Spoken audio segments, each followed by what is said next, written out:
Hello vlog, welcome to our vlog guys. Nandito tayo kung saan tayo mamumulot at lalapit tayo doon. Kagwintuhan ko si classmate, andun siya. Kaso nga lang iniwanan ko. Ayan yung mga suki ko. Titingnan ko kung ano yung mga tapon sa sako kasi wala pa yung truck, wala pa rin yung kariton. Aborido na si Balbon kaya titingin tayo sa mga tapon nila. Sandali, ibabaliktad ko na lang kayo. Ayan, malinaw-linaw yung ating camera ngayon. Diyan tayo. Ayan, may mga gulay-gulay. Hello, good evening. Mamblaga nata. Manahanap buhayak. Hello po. Ayan, yung mga tapon ng mga tindera. May mga mangga. Kaso nga lang. Ito, dadakutin na nila Boss Carlos. Mamaya-maya. Ayan o. Dito, sabi ni classmate. Kumandang lang tayo. Sukin natin sila sa gulay. Actually, pag kailangan natin ng gulay, ayan o. May papakita ko sa inyo. Ito o. O, diba? Kanya lang.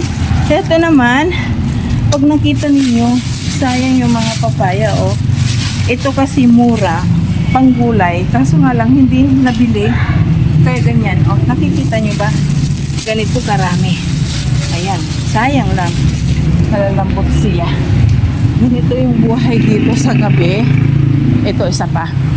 Tingnan na lang muna natin ito. Kasi kwentuhan kami ng kwentuhan ni classmate doon. Kwentuhan ni classmate. Wala tayong magagawa.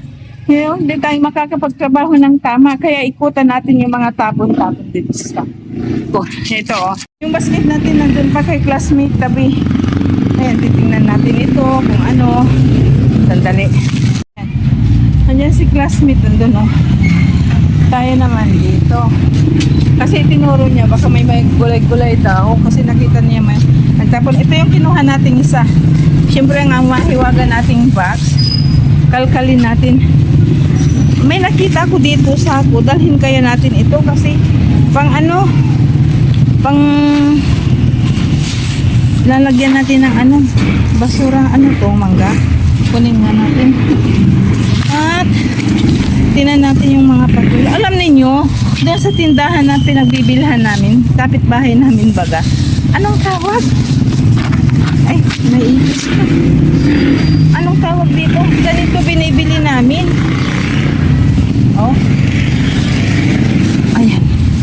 May patula ni. Kumuha tayo ng patula. Uy. Oh, di ba? Actually, mayroon pa. Kaso nga lang, hindi ko alam. Ito namang isa. Uy. Tingnan natin.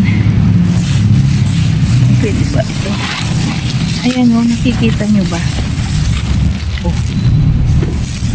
Ayan pa, oh. Ano to?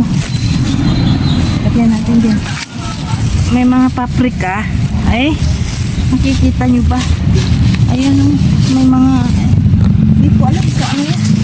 Ito kunin natin oh. Opo. Tingnan na lang natin sa bahay. Kasi nakakaya. Uy. Ayan oh, mayroon pa. Actually mayroon pa dun sa ilalim. Hindi ko alam kung ano to. Suha ba?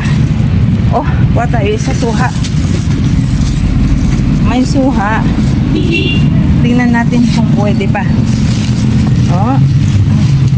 O suha eh ito. Ito naman. Ito pa oh. Ay, may bulok na rin. Ito ba? Nakikita niyo ba? Medyo may edad na isa sa akin. Ayan o, yung nakuha natin. O, diba? Kahit papano. Aray ko. Ayun. Sandali lang. Iano natin. I-position natin. Kasi, ito may suha. Mayroon tayong kumuha tayo ng patula. Ito, opo. Iwan ko kung asan si Balbon dyan. O, diba? Tama na, wala na. Eh, dito naman, puro suha siguro ito. Wala nang iba. Ito, kunin natin kasi wala tayong paglalagyan ng anong tawag dito? Basurahan natin. Ayan. Sandali. O, ano pa? classmate. Hinalagay sa ako classmate ay. May may dumating daw na kariton na may gulay, sabi ni classmate. Bilisan ko daw kasi. Ayan, dumating na. Si boss, Robert. Ako na rin actually puro dahon-dahon. At least nakakuha na tayo. O, diba? May mga saging pa. Maganda ito sa manok. Ayan, okra, kamatis, sampalaya. Good evening, boss. Ayan na naman, makikiksi na ako. Ang daming okra. Pero may okra kami doon eh. Ang daming okra, oh. Oh, di ba? Talagang okra siya. Teka, kukunan natin ng ano.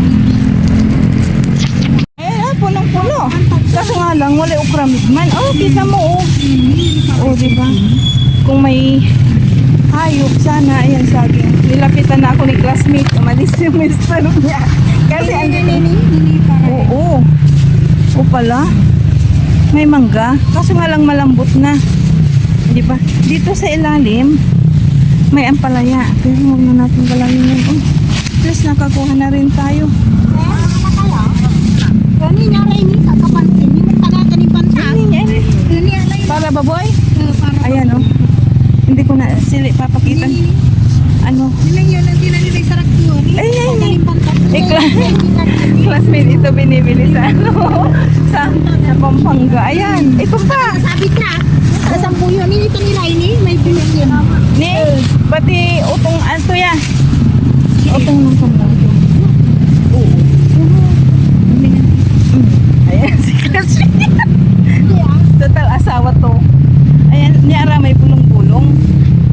Yung tanay. Oo. Kamuti. Si Bali-Bali. Kulang nila. Pulang mo. Sili, oh.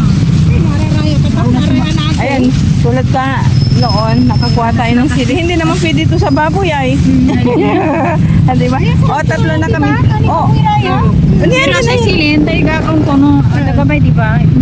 Bibig ko, hiwalay ko. Lalapod sila. Oo. Ayan, ayan o. O, di ba? Kaya walang nasasayang. Ayan. Ito rin. Sana, may sasakyan kayo. Ito pa, o. Oo. Paliratan. Para sa baboy kayo. Classmate ni.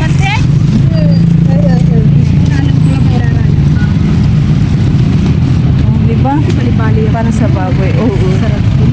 Sarap kaya mo classmate. Alam. Sarap. Ayan o. Ayan o. Aya. Tanaya. Oh, di ba? Ata ni di ba kanan na baboy? Ayan sili. Oh, may sili oh. Ay, ikakapagkakyan sila. Oo. Pwede. Di ba? Dito na ay dito pa ay wala na ata. Ano to? Wala na din. Ay, patulang ano? Meron pa. Ere oh, patulang binalatan. Okay na yan. Di ba? Di ba? Dito na lang. Dito na lang. Talaga sinamahan. Ayan oh. Oh, di ba? Ayan oh. Hindi naman pagkain ng para sa tao, kundi para sa mga baboy daw nila. Oo, baboy po. Diba? Saka, ito naman ay, pag nakita ninyo, balat ng ano. Balat ng, di ba ano? Hindi sa baboy ang balat ng ano. Ng pinya. Ayan o. Bali-bali ko din. O, diba? Kaya ano na, parang appetizer pa nila. Ayan. Puro lata na. Siyempre, ang kayamanan ni classmate, nandyan, karton, mga plastic. Kaya, yun ang rason kung bakit si classmate palagi dito, gabi-gabi. At ito na, hi! Basura ito. I-check natin to. Ito naman ay bin na wala nang laman. Han. Alis na tayo ay. Actually, hindi pa kami nagdi-dinner. Ayan, nakuha naman natin, di ba? Ito, tinatawag na natin si Balbon para umalis. Uy, oo nga pala. Ayan, hindi ka. Iniisip ko kung saan ko yan nakita. Diyan pala. Alam niyo yung papayang nakita natin. Ayan, kinuha na. Kasi para sa baboy nila. Diba? Magaling mag-isip si ate. Kasi ano, madiskarting nanay para sa kabuhayan nila. Ayun.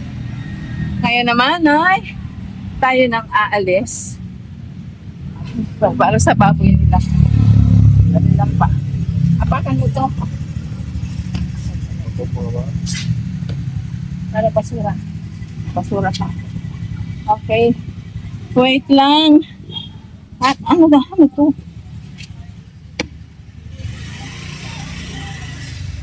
Tayo ay anong tawag dito? Mag-helmet. Ay. Siguro kamote. O, diba? O. Dako lang baboy yun. Oh, native bala. Okay. Di, ako pala yung problema. Basta yung buntot ko, o, ilalambong yun eh. Basta ba? May pinya yun. Ako ba ka may pinya? Hindi na, tama na. Normal. Siguro may tree, bantat ko naman eh. May tree. Yeah, amalay. Eh, ito ba kami dahil? Walang te, di ba? Pag nipit na baboy pala. Ayaw.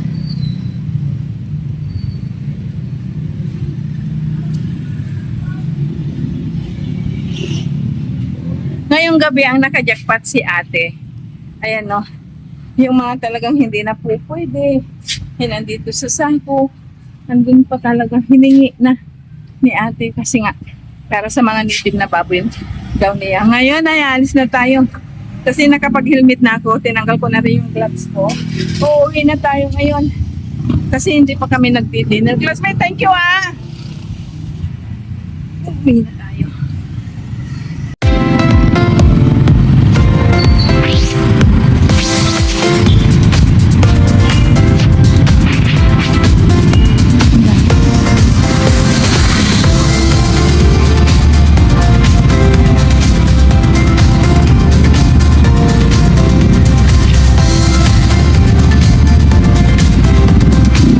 Ito, few minutes na maraming minutes nandito na tayo sa bahay. Kung nakakain na tayo, di ba? Ang idinadayin ko kanina sa inyo ay hindi pa tayo nakapaghapunan. Ay nakapaghampunan na rin tayo. Kasi kanina may pinuntahan kami ni Balbon. Pagkatapos, dumating tayo dito sa bahay. Anong tawag dito? Namahinga lang ng konti. Nagplansya tayo kaya hindi pa tayo nakapag-dinner. Ayan, natapos na natin ang dinner na na obligasyon ng bawat pamilya. Nakaupo lang ako rito, nilinisan ko na rin kung ano yung mga nakuha natin. Yan, alam niyo kung sinong nakajakpat, si ate at ang kanyang mga native na baboy. Kaya, di ba, walang sayang kung masipag ka't madiskarte kang nanay tulad ni ate. Mga baboy daw niya marami, puro native at talagang practical kasi pag mga anong tawag dito, yung hindi native, mapili din sa pagkain. Pero, ayun na, ang ating apo, sa kanya ay native, hindi na raw niya, hinuhugasan lang daw, tapos pinapakain na. Less sa trabaho, less sa budget. Kaya anong tawag, talagang si ate ay madiskarte. So, ito na muna, mamaya, i-update ko kayo, namamahinga lang ako. Ipapakita ko sa inyo dahil nalinisan na natin kung ano yung mga na-eskime din natin doon sa mga bunton ng mga tapon ng mga tindera. Kaya maya-maya uli. Bagong pumikit ang ating mata. Antok na tayo. Ipakita ko lang sandali sa inyo kung ano yung pinaghirapan natin. Panandali ang pinaghirapan. Hindi ako ikatayo. Napilayan ako naman kasi ako sa tagyang. Nantok na talaga rin ako. Papakita ko na lang sa inyo kung ano yung nakuha natin. At papakita ko rin sa inyo gabi-gabi. Ako ay naglalaga ng te. Balabate para sa aming mag-asawa. Dahil nga nagkakaedad na tayo. Pero yun. Kulong-kulong na rin pala. Diba? At yun na nga, papakita ko na sa inyo kung ano yung mga nakuha natin. Ito yung nakuha natin. Mayroon tayong nakuha na upo. 4 lang yung kinuha nating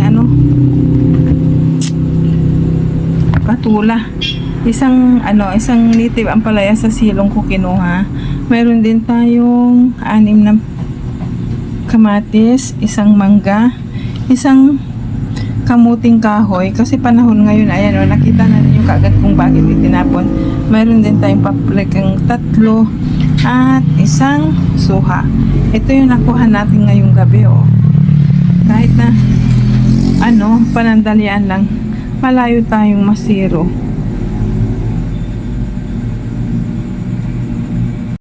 Kung masikap ka talaga, maraming makukuha. Pwede pamigay, pagkain sa hayop. Wala nang ginawa ng ating dumating. Lahat kinuha, sinimot, pati yung mga papaya nakuha natin doon sa mga pusti. Nakita pala, talagang sinimot niya kasi gustong gusto daw ng native na baboy niya.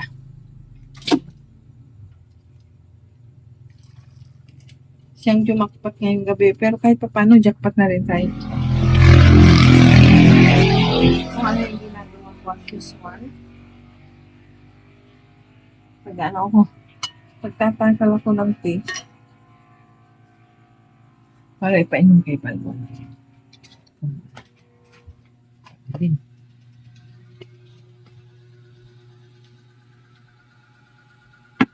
Diba?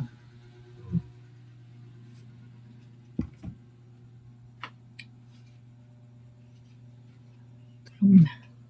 Si Papa. Ito ilalagay ko na rin. Sino? Sabi na ko, uy. Pagbukas. Gising ulit. Ang gising ko ay 4:30 ng madaling araw kasi nga si Bunso. Kailangan natin patubayan sa schooling niya. Ano pa nga ba ang dapat gawin natin? So, ito na muna. Yung ganap. Salamat na lang. Parang nagbabadali. Kasi naantok na rin ako. Taway, nag-enjoy kayo sa pangunguha natin ng kung ano-ano. Natapon ng mga tindera sa bayan na tiyak naman ay pwede natin ipagkinabangan. Kaya ito na muna. Thank you very much. What's up? Good evening sa inyong lahat at God bless. Kaya kita-kita tayo sa muling pagdadamster, pagbablog ni Mariang Basurina. Kaya bye-bye for now. See you on our next vlog.